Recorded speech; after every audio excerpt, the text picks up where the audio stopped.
जानते हैं? एकादशी का व्रत कब से रहा जाता है पता है? अब कितने लोग हाथ खड़ा करें? एकादशी का व्रत शुरू कब से हुआ? नहीं, ये बात नहीं। एकादशी व्रत कब से शुरू हुआ और क्यों शुरू हुआ, ये मैं पूछ रहा हूं। कितने लोग हाथ खड़ा करें?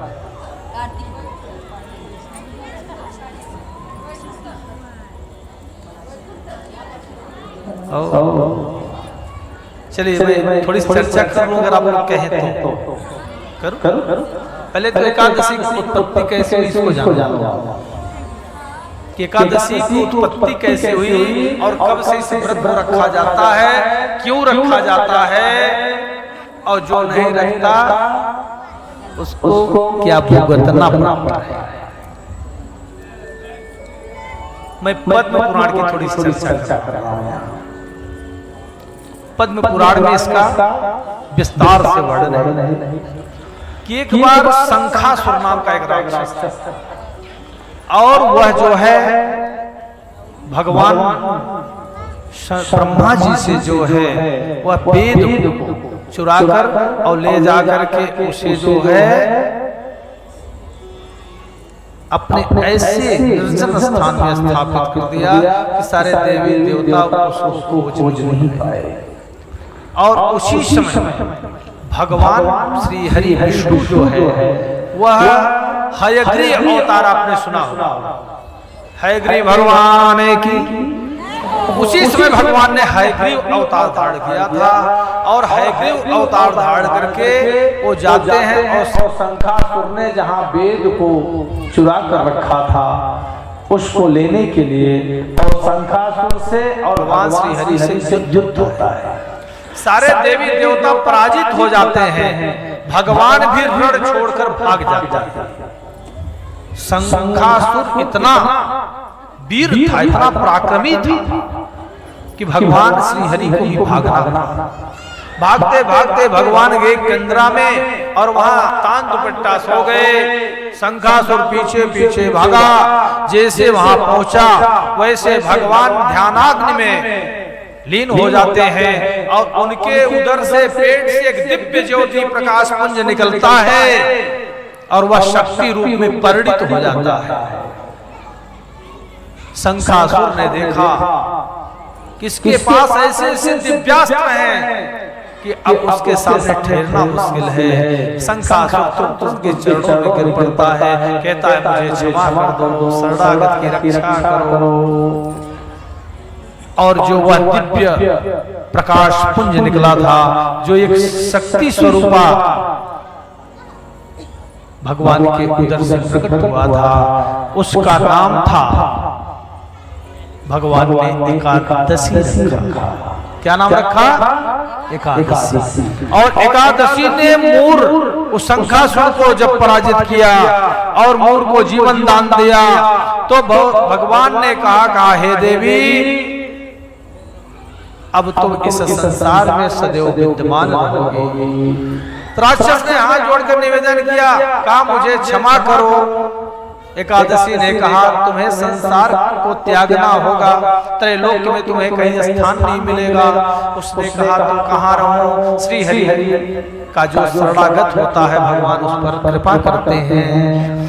श्री हरि ने कहा हे एकादशी, तो हर पक्ष में एक दिन एकादशी व्रत रखा जाएगा और ये शंखासुर असुर जो है, मोर नामक असुर जो है, यह संसार में और कहीं नहीं रहेगा। जो एकादशी व्रत नहीं करता है उसके सर पर सवारी कहाँ रहेगा? एकादशी के दिन जो अन्न ग्रहण करेगा, उसका व्रत नहीं रखेगा, वह उसके सर पर राक्षस का वास। और जो एकादशी व्रत करेगा वह अभीष्ट फल प्रदाती होगी। मतलब आप जीवन में जो भी इच्छा रखेंगे एकादशी के व्रत से वह संपन्न होगा और अंत में आप भगवान के धाम को प्राप्त करेंगे। एकादशी व्रत रखने वाला व्यक्ति कभी अधोगति को प्राप्त नहीं। अब इसका मैं आपको प्रमाण देने जा रहा हूं, और एक प्रमाण नहीं दो, गिन करके 12 पुराणों 12 शास्त्रों में आपको प्रमाणित करने जा रहे हैं। प्रथम आप हरि भक्ति विलास, उसमें मंगलाचरण के रूप में एकादशी का व्याख्यान आता है। जैसे किसी शास्त्र का जब मंगलाचरण होता है तो हर विलास में एकादशी का ही मंगलाचरण हुआ है। ओम नमो भगवते तस्मै यस्य प्रियतमातिथे एकादशी द्वादशी च सर्वभीष्ट प्रदानृणाम्। कि जो एकादशी के दिन व्रत रख करके उपवास रख करके द्वादशी को पारण करते हैं उनके जीवन के सभी अभीष्ट फल प्राप्त होते हैं, उन्हें संसार में कुछ भी दुर्लभ नहीं। दूसरा प्रमाण मत्स्य पुराण। मत्स्य पुराण में लिखा है एकादश्याम निराहारो यो भुक्ते द्वादशी दिने शुक्ले वा यदि कृष्णे तद्व्रतम वैष्णवम महत। कि जो वैष्णव होगा, जो भगवान का सेवक होगा, जो सनातन संस्कृति को मानता होगा, धर्म को मानता होगा, वेद को मानता होगा, वह दोनों पक्ष की एकादशी को व्रत रखेगा और द्वादशी में अन्न ग्रहण करेगा, पारण करेगा।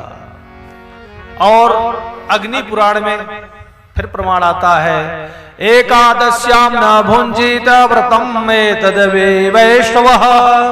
कि जो वास्तव में वैष्णव होगा, श्री हरि का सेवक होगा, भगवान शिव का सेवक होगा, वह कभी भी भूल कर एकादशी के दिन अन्न ग्रहण नहीं करेगा।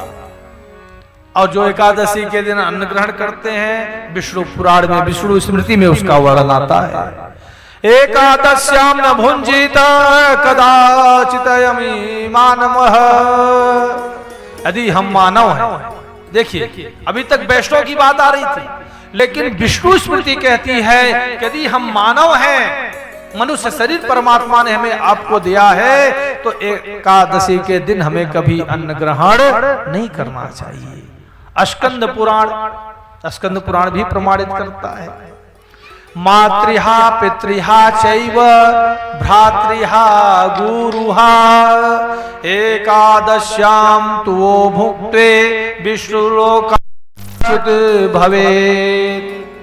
मातृहा माने माता, पितृहा माने पिता, भातृहा माने बंधु, गुरुहा माने गुरु।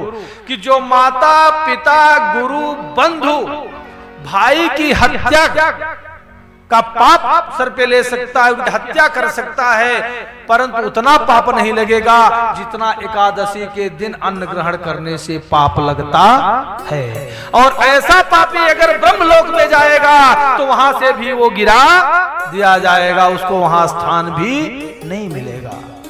अब स्कंद पुराण की आपने चर्चा सुन ली।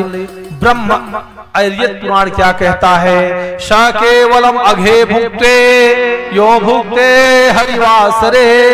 कि जो व्यक्ति केवल पाप को ही खाता है वही एकादशी के दिन अन्न ग्रहण करता है, अन्यथा कभी भूल कर भी एकादशी को अन्न ग्रहण नहीं करना चाहिए। विष्णु धर्मोत्तर पुराण कहता है ब्रह्मचारी गृहस्थो वा वानप्रस्थो यतायति एकादश्याम ही भुंजानो भुक्ते गोमांसे वही। अब अनिवार्यता देखिए, ये केवल साधु संतों के लिए नहीं है। ब्रह्मचारी हो, गृहस्थ हो, वानप्रस्थी हो, सन्यासी हो, कोई भी हो, यदि उस दिन अन्न ग्रहण करता है तो गो मांस के खाने के इतना पाप लगता है जो एकादशी के दिन अन्न ग्रहण करता है। मैं नहीं कर रहा हूं, पुराण आपके सामने, पुराण के श्लोक को वाचन कर रहा हूं, प्रमाण भी दे रहा हूं आपको। और इसके बाद एक एव नर पापी नरके निपगच्छति एकादशी अन्न भोजी यह पितृशीष पंजति। अब उससे बड़ी बात है कि जो व्यक्ति एकादशी के दिन व्रत नहीं करता, अन्न ग्रहण करता है, वह स्वयं तो नरक को जाता है, अपने पितरों को, पूर्वजों को भी नरकगामी बनाता है,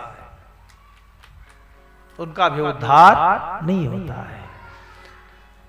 और पद्म पुराण का श्लोक क्या कहता है? वर्णानाम आश्चर्य मानस्य श्रेयांश वरवर्णी एकादशी उपावस्तो कर्तव्यो न यत्र संशयः। देवाधिदेव महादेव पार्वती से कहते हैं पद्म पुराण में, जिसकी हम कथा सुन रहे हैं, यही भोलेनाथ माता पार्वती से कहते हैं, देवी एकादशी के दिन व्रत रखने में कोई संशय नहीं है। महादेव जी भी एकादशी व्रत का पालन करते हैं। जो एकादशी व्रत रखता है वह बाबा भोलेनाथ की भांति संपूर्ण ऐश्वर्य प्राप्त करता है और सारे संसार में, मतलब जिसकी देवता तो छोड़िए दानव भी पूजा करते हैं, इतनी यश और ख्याति उसको प्राप्त होती है, उसका कोई विरोधी नहीं होता। महाभारत पंचम पुराण कहा जाता है, महाभारत में भी इसका वर्णन आता है। अष्टेतान्य व्रतज्ञानी आपो मूलम फलम यपः हवि ब्राह्मण काम्यांच गुरु वचः औषधनम। कि एकादशी के दिन कोई प्राणी भूल कर भी अन्न ग्रहण ना करे, हाँ केवल वही व्यक्ति ग्रहण कर सकता है जो विवश, जो औषधि का सेवन करता हो, रोगी हो, वृद्ध हो, बालक हो, यही तीनों को केवल एकादशी के दिन अन्न ग्रहण करने पर पाप नहीं लगता। अन्यथा आप अगर स्वस्थ होकर के एकादशी व्रत नहीं करते हैं तो हमें आपको महापाप लगता है।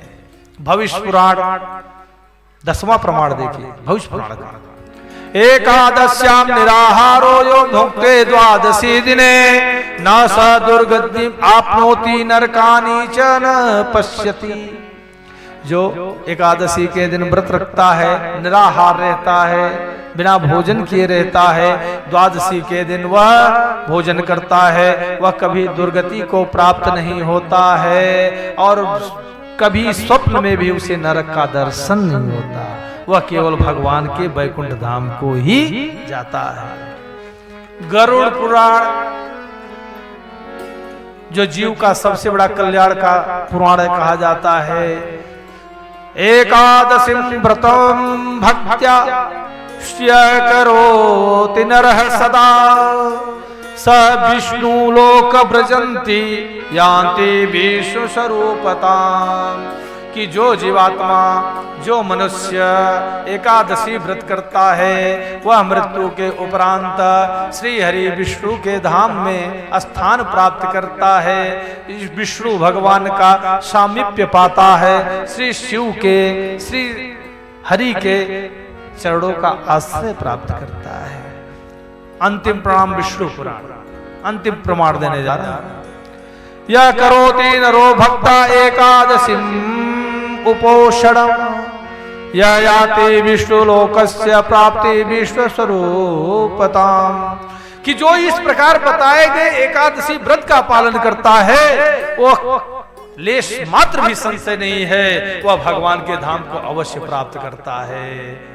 बोलिए देवाधिदेव महादेव भगवान। यह एकादशी का महत्व रहा। अब कितने लोग एकादशी रखेंगे, थोड़ा हाथ खड़ा कर दो। नए लोग जो हैं, जो रखते हैं वो नहीं, इतने लोग नए रखेंगे। अभी भी कुछ लोगों के कान के पर्दे नहीं हटे इतना बताने के बाद।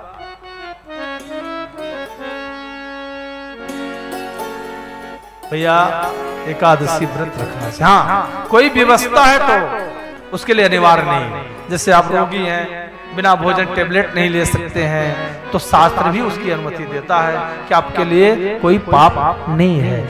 अब हिष्ट पुष्ट हैं, हट्टे कट्टे नौजवान हैं, वेट भी बढ़ता जा रहा है, डॉक्टर कह रहा है वजन कम करो, वजन कम करो, इसके बाद भी आने दो।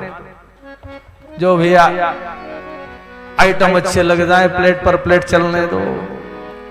अरे कम से कम महीने में 2 दिन तो छोड़ दो, क्या फर्क पड़ता है कि नहीं?